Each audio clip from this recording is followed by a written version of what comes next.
À présent, l'analyse avec mes débatteurs déjà sur ce plateau. Laurent Tonekes, bonjour. Arthur Rendo, bonjour. Téléspectateurs, internautes, auditeurs, bonjour. Hugues Tozogo, bonjour. Comment est-ce que vous portez le week-end, Laurent? Ça s'est très bien passé. D'accord. Allez, Hugues Tozogo, bonjour.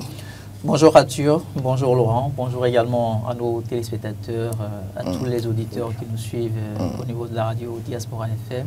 Bonjour aux internautes. Alors, nous allons parler de ce dossier, le dossier Akpona qui est dans de beaux draps, puisque Adambi ne compte pas lâcher l'affaire. Hugues Tozogo. Pourquoi vous pensez qu'il est dans de beaux draps? Je ne pense pas qu'il se soit retrouvé dans de beaux draps. Le ministre sorti du gouvernement a quand même pris la mesure des mots qu'il a utilisés. Aujourd'hui, la seule chose qu'on peut souhaiter, c'est qu'il puisse effectivement se retrouver devant la justice, apporter la preuve de tout ce qu'il a annoncé. Et cela pourrait nous permettre de tirer de meilleures conclusions par rapport à ce dossier assez brûlant de l'actualité politique dans notre pays. Moi, je pense essentiellement qu'on est en phase là maintenant de la devise de notre pays qui parle de la fraternité, de la justice et du travail.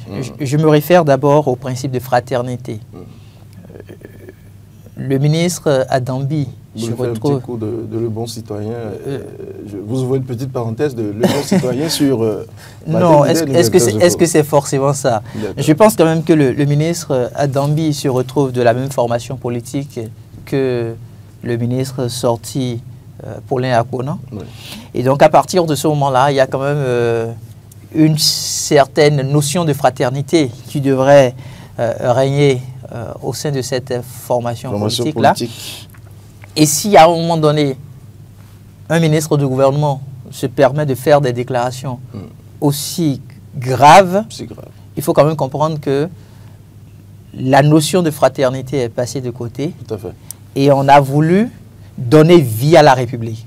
C'est-à-dire que si à un moment donné, des personnes ont pu effectivement dilapider les fonds de la République, ce n'est pas parce que nous sommes de la même formation politique, ce n'est pas parce que nous sommes des frères qu'il faut manquer de le dire. Donc pour moi, cette première déclaration, vue sous cet angle-là, c'est un acte d'audace, c'est un acte de responsabilité, parce qu'on met la République au-dessus de tout le monde. Quand je reviens à la deuxième valeur, la justice, il a fait des déclarations. De vous à moi, vous n'allez quand même pas permettre à ce que quelqu'un salisse votre honorabilité, pas du tout, comporte atteinte à votre dignité et que du jour au lendemain, on se permet de dire « oui, je présente mes excuses ». C'est trop facile. C'est trop facile. Et ce qu'il dit là, on se retrouve quand même sous le régime du président Patrice Talon, qui a pris la lutte contre la corruption comme ligne de défense. Mais à partir de ce moment-là, on ne peut quand même pas se taire sur des déclarations d'un ministre au gouvernement. Parce qu'il a parlé au nom du gouvernement. Il est toujours en exercice. Il était toujours en exercice. Il est même allé à dire que, bon voilà, les jours à suivre, le gouvernement ferait des choses tout à fait. À travers un parti politique. Donc, pour moi, quand je suis les différentes déclarations, je me dis, il mesurait pertinemment ce qu'il disait. Il était quand même... Il le disait avec une aisance. Oui, il était conscient de ce qu'il disait. Oui, confiant. Vous allez, à un moment donné, vous poser la question de savoir, est-ce qu'il n'était pas en mission? Est-ce qu'il n'était pas en mission? Le dernier aspect sur lequel je voudrais quand même me prononcer par rapport à ce dossier-là, c'est cette erreur que nous faisons bien souvent. Ce n'est pas parce que vous êtes limogé du gouvernement que vous n'êtes plus en odeur de sainteté avec la hiérarchie. Votre hiérarchie au sein de votre parti politique. Ou même au sein de votre parti politique. Je prends le cas Adambi. Certes, il a été limogé du gouvernement, mais est-ce pour autant qu'il se retrouve... out de la scène politique? Pas forcément out de la scène politique, mais est-ce forcément une raison pour laquelle on puisse penser un instant que Patrice Talon n'a plus de bonnes relations avec lui? Avec lui, oui. La conséquence est là. Le ministre a fait une sortie, les propos sont assez graves.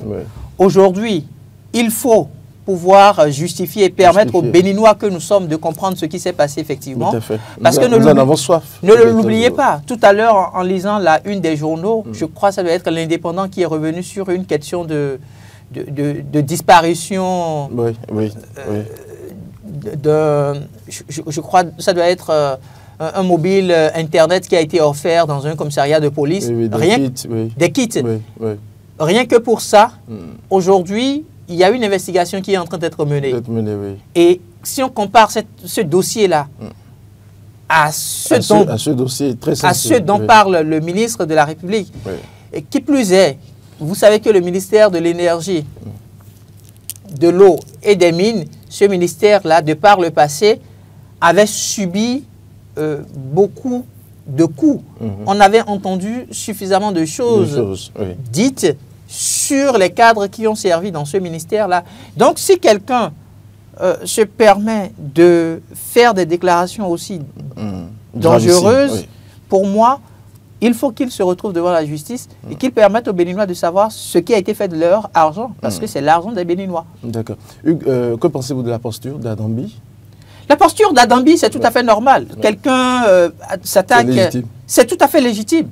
Si vous ne vous reprochez rien, et qu'on puisse penser un instant que le fait que vous soyez sorti du gouvernement devrait donner place à ce qu'on raconte tout sur votre vie. Tout sur votre honorabilité. Pour moi, c'est une très bonne démarche. Si vous ne vous reprochez rien, vous assignez la personne et la personne apporte la preuve. À cette personne de répondre. Oui, la personne apporte la preuve de ce que, effectivement, ce qu'il a pu dire est vérifié. Maintenant, si ça ne se vérifie pas, nous sommes dans une république, les tests et lois seront appliqués. Et on va situer les responsabilités. C'est sûr. Allez, Laurent Toninkès, oui, nous parlons de ce dossier. Rocambolesque, peut-être, pour vous? C'est une affaire d'État, et ça éclabousse le gouvernement de Patrice Talon qui nous a toujours rassuré que tout va bien et qu'il n'y a pas de malversation pour autant important parler dans le ministère. Et donc c'est en cela que ça dérange un peu. Et je crois que le ministre a fait une erreur, en tout cas, en parlant de cette manière. Mais moi, je voudrais que peut-être on se concentre sur mettant son message d'excuses. Je me permets de lire une partie. C'est vrai que même si la matrice partie par les interprétations données par les uns et les autres, à juste titre de mes propos, tendent à accuser mon prédécesseur, ce qui n'est ni juste ni fondé. Bon, là, on ne va pas faire le débat. Il veut encore s'enfoncer là. Mais aucune preuve ne sous-entend mes propos si ce ne sont des souvenirs, des cas dont je ne suis pas témoin et qui sont pendants devant la Cour de répression des infractions économiques et du terrorisme, CRIET. Et puis après, il y a une partie, il dit ma pédagogie de piètre profane politique a péché par des exemples inappropriés et auto-accusateurs de l'équipe à laquelle j'appartenais. Et donc, quand il dit ça, je crois que oui, il comprend l'enjeu. Il se remet peut-être en cause. Il se remet en cause, c'est normal, parce que en fait, vous avez fait une bourde en disant ce que vous avez dit là.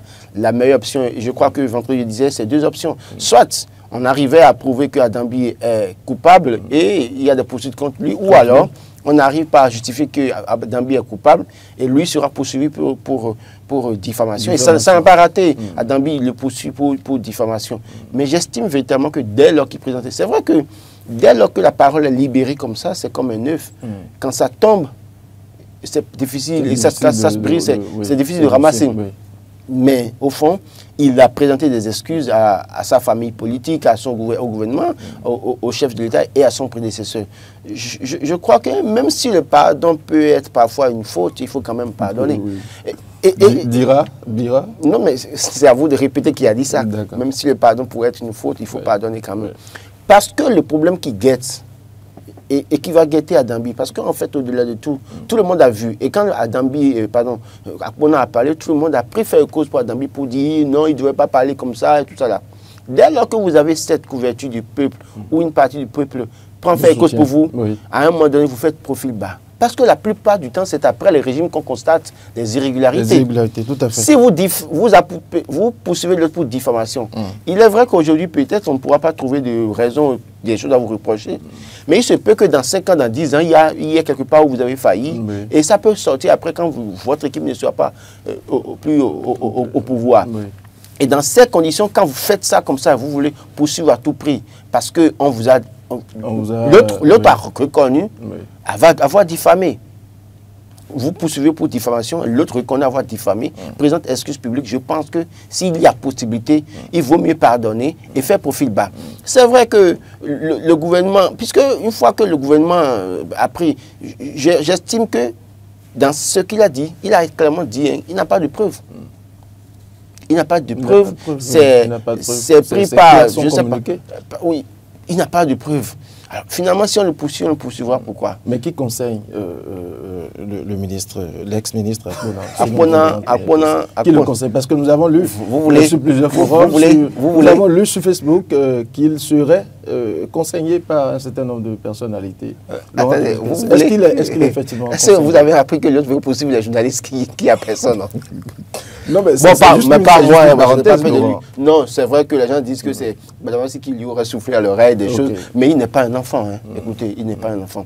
Akpona, je vais préciser, il a étudié. C'est un cadre accompli. C'est un expert comptable. Donc, il ne peut pas se mettre au niveau de Badamasi au point de l'écouter. Mais cela ne n'empêche pas de suivre des conseils, nous, Anthony Kazou. Oui, justement, il y a des conseils, mais est-ce que vous savez tout ce que... Vous n'avez pas de conseils? Est-ce que vous savez tout ce que les gens me disent que je ne peux jamais diffuser un plateau de télévision? Et pourtant, c'est des choses vraies. Mais jamais je ne le dirai sur un plateau de télévision. Et jamais je le dirai devant caméra et micro. Jamais. Donc, ce n'est pas parce que vous avez des conseillers qui vous disent des choses que vous n'avez pas aussi. Vous ne pouvez pas faire, avoir une concentration. Oui. Et pour faire attention, je crois qu'il y a une erreur qui a été faite.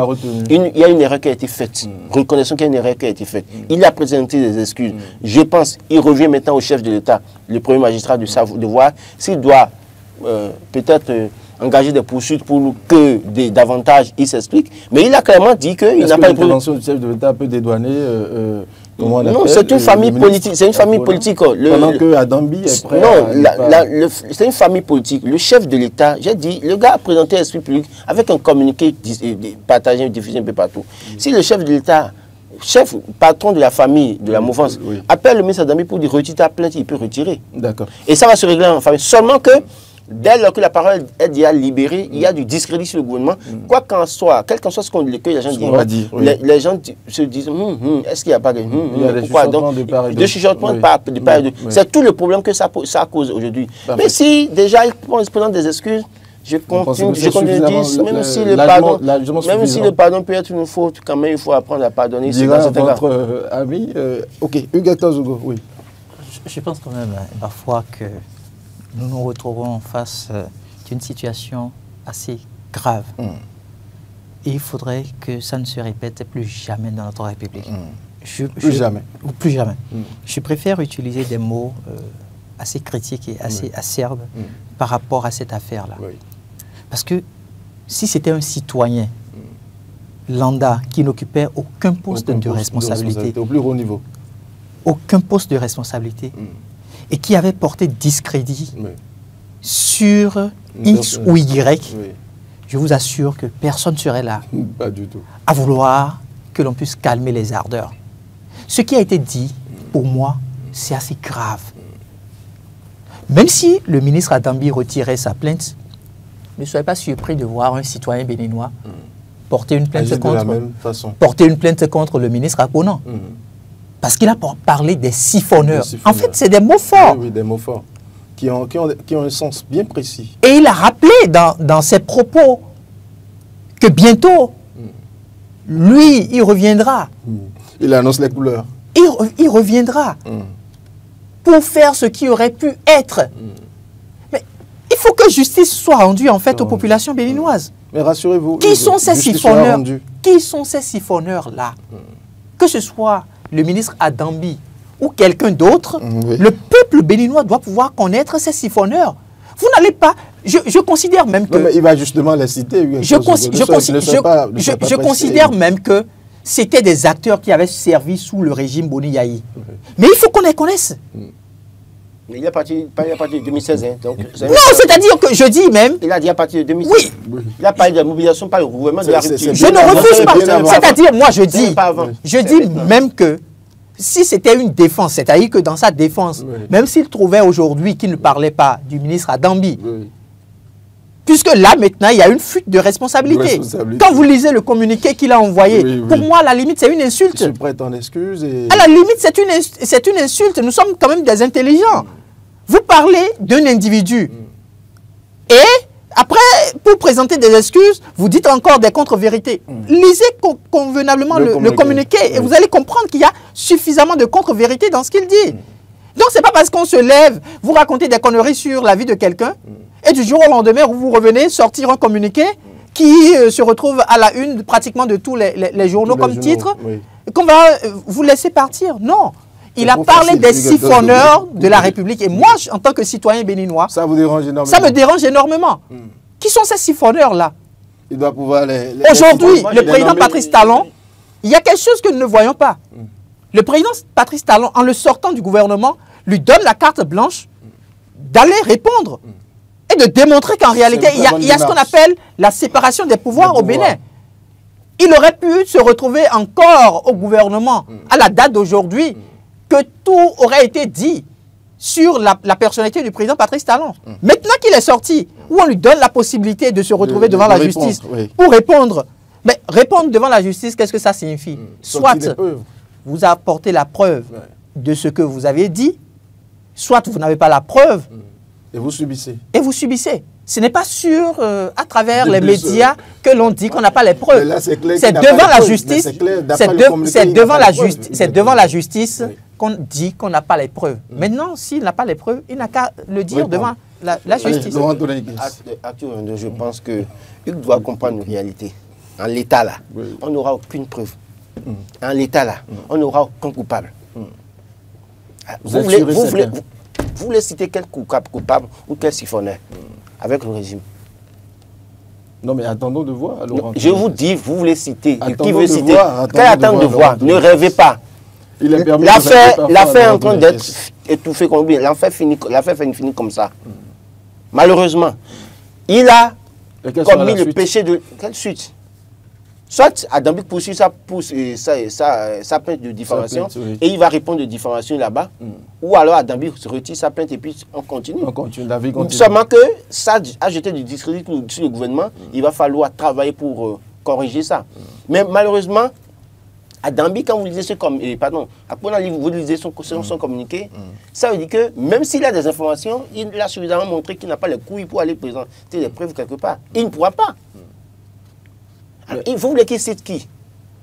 Même s'il a des informations, vous voulez qu'il cite qui? Il est dans quel contexte? Mais Laurent, quel sera son sort au sein de son parti politique? Non, mais il est déjà sanctionné par le parti, non? Enfin, on lui a fait des reproches sur le parti.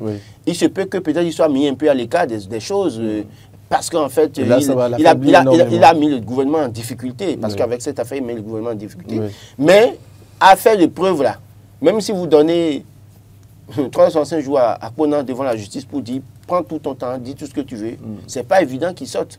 Peut-être on pourra découvrir après, mais là, d'ailleurs même le prouver n'arrange pas le gouvernement, et le gouvernement ne voudra pas que on sorte... Bon, en tout cas, ça n'arrange pas le gouvernement qu'aujourd'hui on sorte des éléments de preuve qu'il y a eu siphonnage de dizaines de milliards de francs CFA.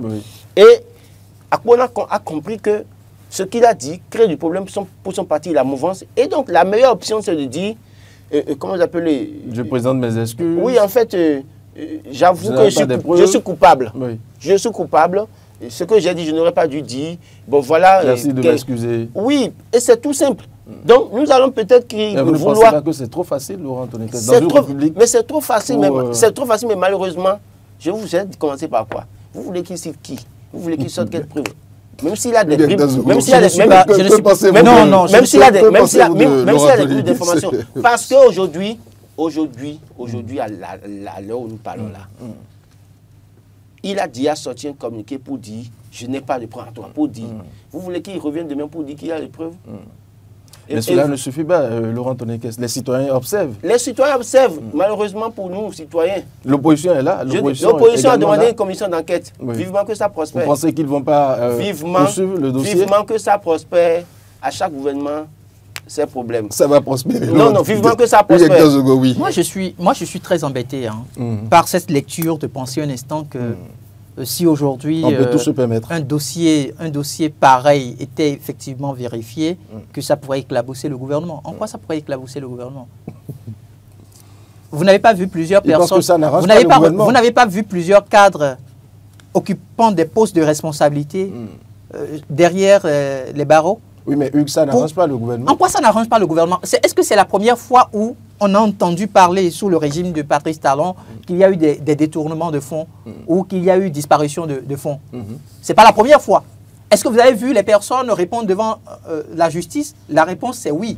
Est-ce que les personnes sont libres aujourd'hui de leur mouvement? La réponse c'est non. Les personnes se retrouvent où? Les personnes se retrouvent en prison. Ce que Akpona a dit, c'est assez grave. Et il faut qu'il réponde. Il faut qu'il réponde. Maintenant, s'il se retrouve devant la justice, il apporte la preuve de ce que, oui, effectivement, il y a des siphonneurs, comme il a dit. Mais vous n'êtes pas d'avis que le gouvernement puisse faire taire le dossier? Si le gouvernement voulait faire taire le dossier, on n'allait pas le sortir du gouvernement. D'accord. Si le gouvernement voulait faire taire le dossier, Patrice Talon n'allait pas prendre par devers lui la responsabilité de l'éjecter de son gouvernement. On l'a éjecté du gouvernement. En vous éjectant du gouvernement, c'est pour qu'il puisse quand même répondre. C'est qu'on ne vous couvre plus. D'accord? Vous n'avez plus une certaine immunité.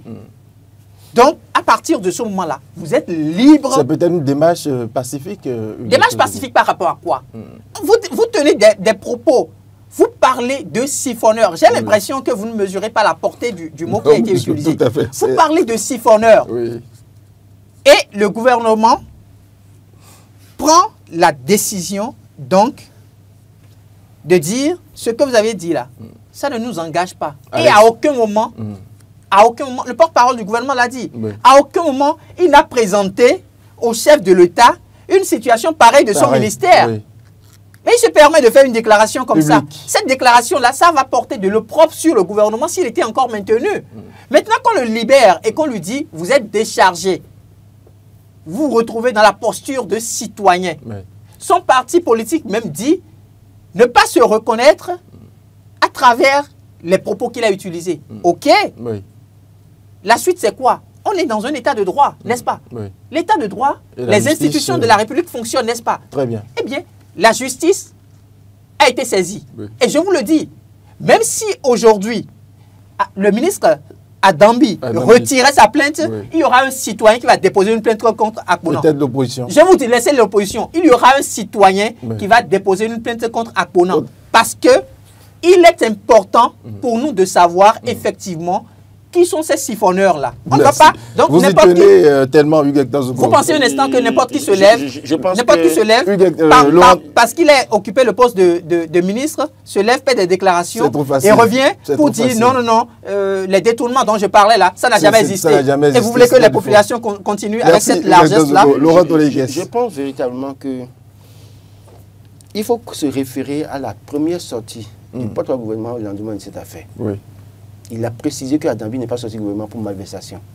Oui, nous l'avons entendu. C'est une faute politique qu'il a en sortie du gouvernement. Quand le gouvernement commence pas à dire ça, c'est que le gouvernement est en train de dire on n'a pas connaissance de ce qu'il y a malversation. L'autre a fait cette erreur en parlant comme ça. Il est revenu présenter des excuses. Et dans son communiqué, il a été clair en disant qu'il n'a pas d'éléments de preuve. En tout cas, quand on lit entre les lignes. Donc, moi, je pense, et j'insiste encore là-dessus, que cette affaire ne va pas prospérer. On a beau souhaiter que, oui, le gouvernement doit aller jusqu'au bout, mais Akpona n'apportera aucune preuve, le dossier ne va pas évoluer. Ça va s'arrêter au niveau de la diffamation et ça va être un problème entre les deux.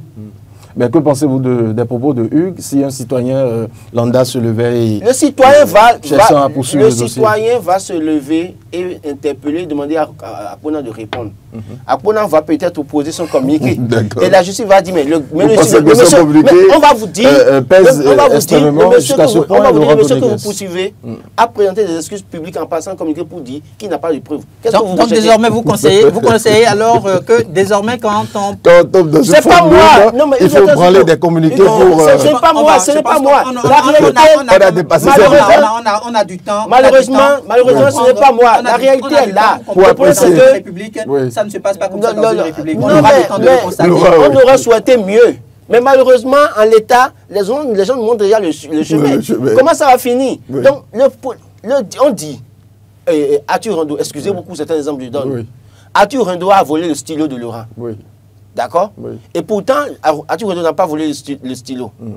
Et après, c'est Laurent qui l'a dit, tu as volé mon stylo. Et après, Laurent dit non, je m'excuse, il n'a jamais volé mon stylo. J'avais oublié ça dans ma poche. Mais du même vous m'avez déjà sali. Oui, mais et après, vous m'avez déjà traité de voleur. C'est malheureusement ça. C'est trop facile, je ne peux pas vous laisser. Je vous dis, dans d'autres contextes, on peut aller jusqu'au bout. Dans d'autres contextes, on peut aller jusqu'au bout, mais dans le contexte-ci, là, n'espérez pas grand-chose. D'accord. Ok, d'accord. Nous allons passer. Non, prenons date. N'espérez pas grand-chose. Ça va s'arrêter. En tout cas, nous allons suivre le dossier de très près. Ça va s'arrêter au niveau de diffamation.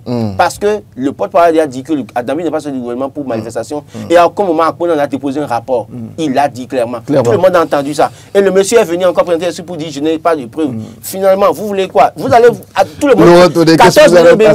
14 millions de Béninois peuvent écrire, saisir la créette pour dire poursuivre Adambi. Pardon, Akpona. Akpona ira là-bas, je présente mes excuses, cher président, je présente mes excuses, je n'avais pas de preuves. Vous voulez quoi finalement? Je ne voulais pas revenir sur des cas précis, mais je voudrais vous dire qu'il y a eu des concitoyens qui ont été même arrêtés hors du territoire national. Parce qu'ils ont, à un moment donné, porté discrédit. Diffamé. Oui. Et nous connaissons la suite. Donc on verra. Nous allons passer à un second sujet, lutte contre le terrorisme, montée en puissance des forces armées béninoises. Nos hommes en uniforme font un travail extrêmement intéressant. Je me retrouve assez souriant parce que... Pourquoi ce beau sourire? Oui, nous avons passé quand même plusieurs mois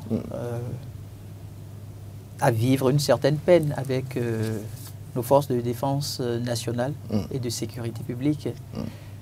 Parce qu'à un moment donné, on avait le sentiment que les stratégies n'arrivaient vraiment pas... Ne portaient pas vraiment. Ouais, à apporter suffisamment de fruits comme on l'espère en tant que citoyen. Voyez-vous, la question sécuritaire, c'est une question assez stratégique et ça demande beaucoup de détermination et d'engagement. Exactement.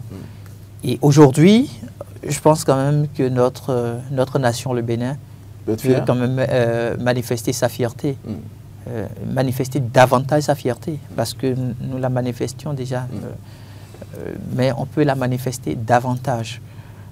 Avec les résultats qu'on a eus en fin de semaine, écoulés, je pense quand même que notre armée démontre qu'effectivement, elle travaille pour que chaque citoyen béninois se sente en sécurité. On l'a toujours dit, l'ennemi avec qui on se retrouve, on ne le connaît pas. C'est une guerre asymétrique, comme on le dit bien souvent. Et donc, ça demande suffisamment de moyens. L'État béninois, à travers ses efforts, permet donc à la haute hiérarchie, donc au chef d'état-major général des armées, de pouvoir étudier convenablement ce qui se passe au nord de notre pays et de trouver les stratégies adéquates pour la riposte. Et là, les résultats ont été au rendez-vous. C'est une fierté. On va souhaiter beaucoup de courage donc, à tous nos forces de défense nationale et de sécurité publique qui se retrouvent sur le front de bataille et qui s'investissent au quotidien. Vous savez, on ne peut pas réussir de pareilles guerres sans une certaine communion entre le peuple et l'armée. Et donc pour moi aujourd'hui, nos prières doivent davantage accompagner nos forces de défense nationale et de sécurité publique. Qui sont au front. Il y a eu des drones qui ont été achetés tout récemment. Il y a eu un recrutement de ces cadres-là qui pourront les piloter. Et je pense, ma foi, en prenant du recul, je pense que ce sont les premiers résultats qu'on est en train d'observer. Et ce qui aura retenu le plus mon attention, c'est que cette fois-ci, l'armée a communiqué. Vous savez que c'est la grande muette. Généralement. Communiquer beaucoup plus ou communiquer véritablement? Non, pas communiquer beaucoup plus. l'armée a communiqué. Je dis l'armée a communiqué parce que contrairement aux autres fois, là, l'armée nous a sorti des images. Preuve à l'appui. De l'ennemi. Donc, pour dire, en quelque sorte, nous sommes davantage aguerris, nous sommes suffisamment prêts à aller jusqu'au bout. C'est le message que je décèle. C'est le message que je décèle. Parce que, de par le passé, le combat se menait. On entendait des terroristes qui étaient tués, des djihadistes qui étaient tués, tout ça. Mais l'armée gardait toujours sa réserve qu'on lui connaît. Mais cette fois-ci, vous avez vu, en intervalle de 48 heures, 2 opérations ont été menées. Et c'est rien que des opérations à succès. Et au même moment, on a eu l'information de manière officielle et donc on sait ce qui s'est passé. Et je me dis, les prochains jours sont des jours très heureux pour notre nation. Notre nation. Allez, merci beaucoup. Laurent Tonekes, oui.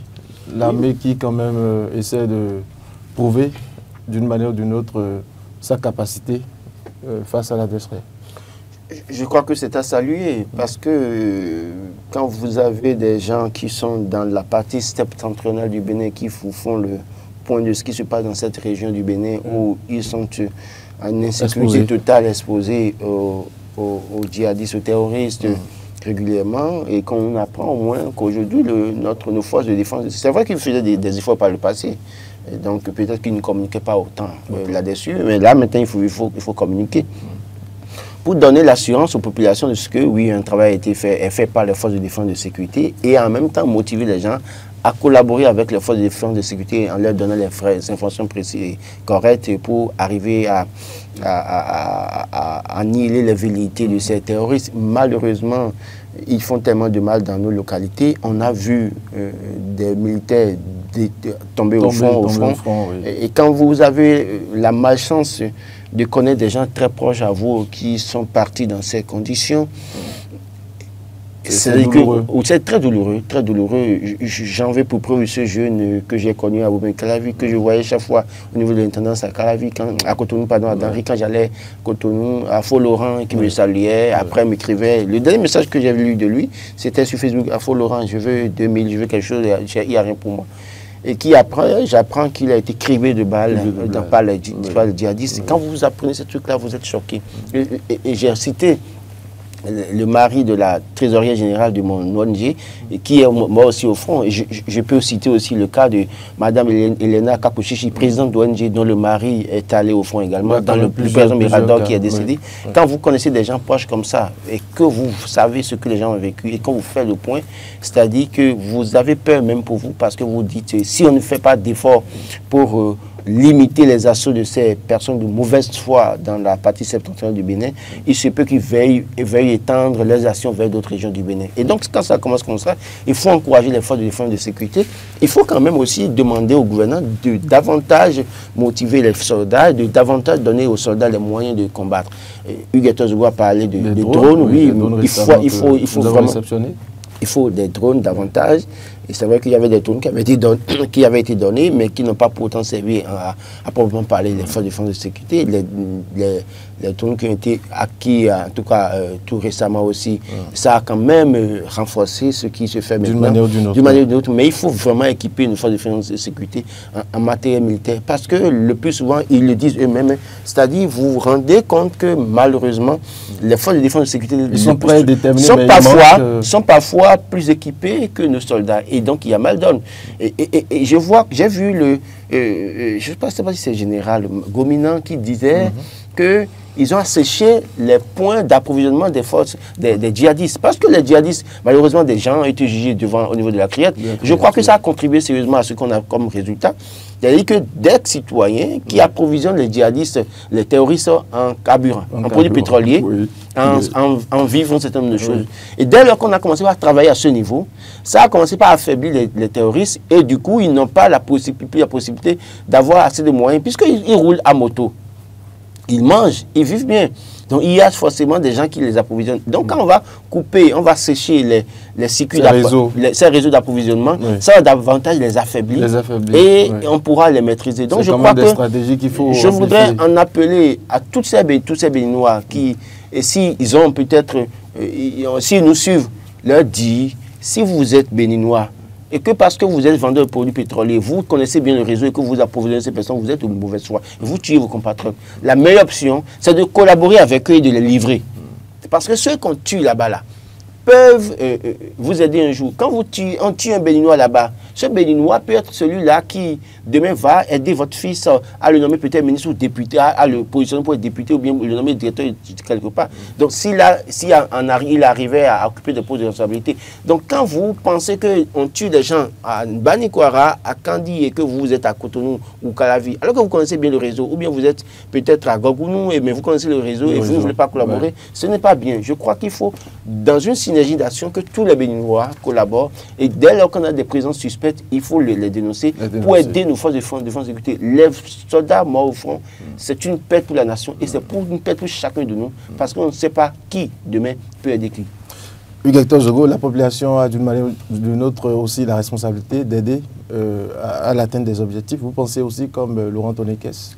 Oui, bien évidemment. Ouais. Pas que les populations. Je ne dis pas que les populations parce que je voulais quand même m'intéresser aux acteurs des médias. Des médias, oui. Nous avons aussi un grand rôle à jouer. Le rôle que nous avons à jouer, c'est de pouvoir sensibiliser.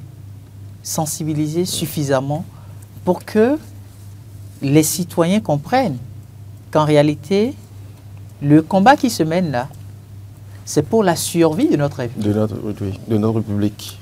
C'est pour que chacun de nous se sente en paix dans son foyer. De mieux circuler. C'est pour que chacun, comme vous le dites si bien, puisse circuler librement. Et moi, ce qui m'agrée davantage, c'est tout l'engouement, tout l'investissement qui aujourd'hui se fait au niveau du ministère de la Défense nationale.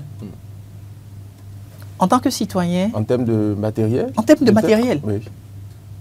En termes de matériel. C'est important. Et non seulement en termes de matériel, mais en termes d'armement, de morale de la troupe. Il faut quand même galvaniser la troupe. Vous avez vu, si mes souvenirs sont bons, il y a à peine 2 mois, il y a eu le chef d'état-major général des armées. Je veux parler du général de division Fructueux Baguidi, qui s'est déplacé avec la haute hiérarchie sur ces terrains-là. Donc, quand vous avez la hiérarchie, la haute hiérarchie, qui vient vers du vous, boom, galvaniser. Et non seulement elle s'est déplacée, mais l'objectif c'était de pouvoir saluer au nom de la République le mérite de tous ces acteurs-là. À travers de la distinction. Il y a une médaille de reconnaissance qui n'existait pas, mais qui a été créée pour saluer donc les efforts de ces braves combattants que nous avons sur le champ de bataille. Et vous savez, quand vous recevez une distinction de la République, ça motive. Non seulement ça motive, mais derrière la distinction, il y a quand même des avantages. Donc pour moi, aujourd'hui, ça ne peut que propulser les gars. C'est-à-dire que pour moi aujourd'hui, il y a des efforts qui se mènent, qui se font au niveau de la haute hiérarchie.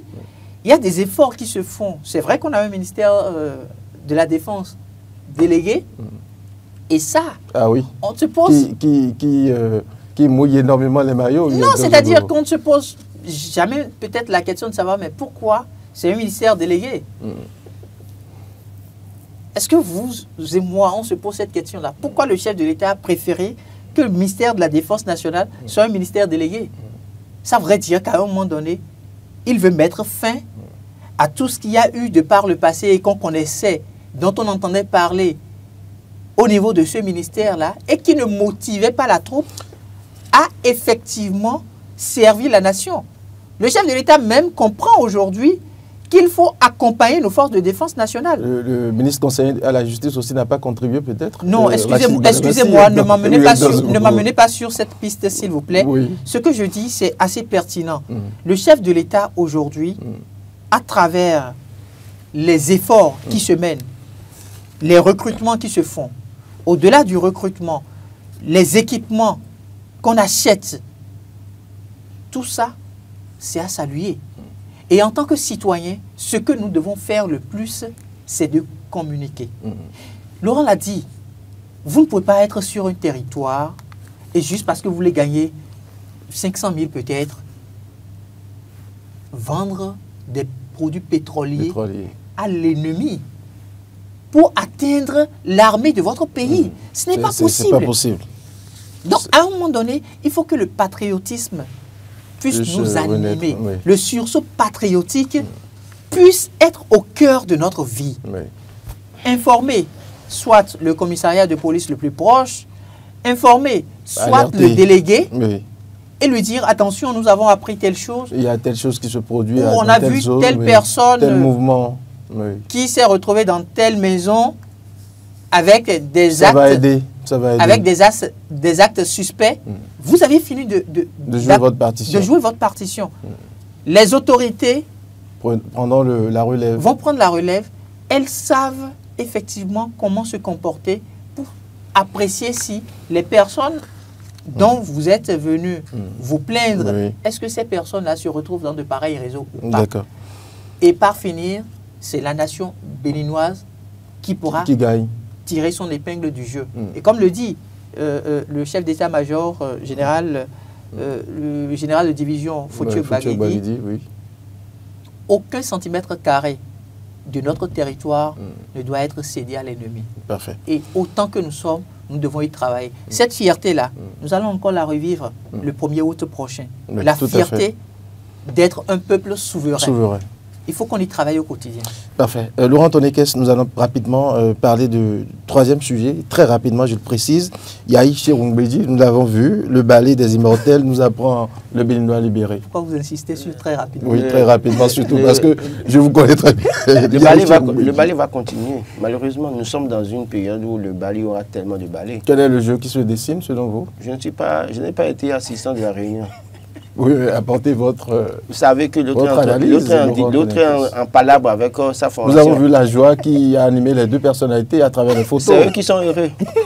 Parce que d'abord, c'est les gens qui sont aux frais de l'État, des gens qui vivent aux frais de l'État, qui sont très heureux déjà, et qui sont heureux maintenant de ce qu'ils sont en train de préparer. Moi, je ne suis pas témoin de ça. Ils étaient tous en blanc, hein, Laurent Tonekes. Moi, vous m'avez vu en costume noir ce matin. Non, plus sérieusement, je pense que le ballet, ça va continuer.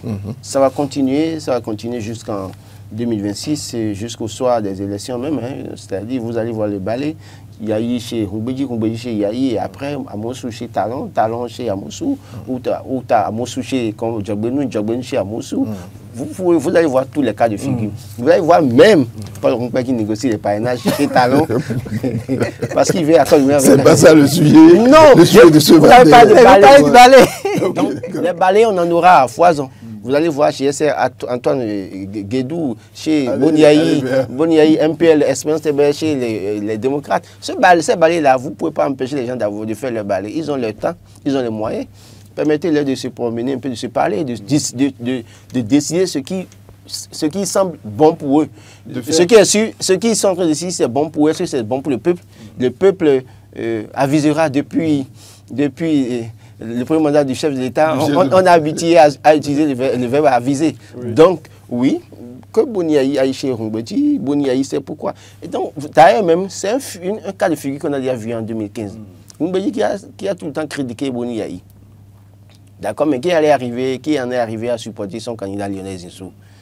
Et on a vu. Et après, c'est lui encore qui allait dire que le pays est descendu de son piédestal en s'offrant 2 pieds joints dans les bras de Patrice Talon. Maintenant, ils ont repris le balai. C'est un schéma qu'on a déjà vu par le passé. Donc, je ne suis pas surpris. En quoi ça ne vous surprend pas du tout. L'autre parle du balai des immortels, il n'y a plus de jeunes. J'allais lui poser la question, savoir au niveau de la mouvance aussi là. Combien de jeunes vous voyez? Parce que vous voyez ABT chez Djabbenou, non. Oui. Et Djabbenou chez ABT, non. Oui. Pourquoi ABT n'envoie pas les jeunes de son parti aller voir? Non, peut-être qu'il va le faire les jours à venir. Non, c'est pour vous dire quoi? C'est c'est des groupes, ils se connaissent pas génération, et puis après ils se voient pour leur intérêt. Et ils vont continuer à travailler pour leur intérêt. Les jeunes, malheureusement, dès lors qu'ils ne prendront pas leurs responsabilités, personne ne va les mettre en position. Il revient aux jeunes de ces formations politiques de commencer par se faire entendre et de commencer par s'imposer pour dire non, si vous continuez comme ça avec nous, on n'est pas d'accord.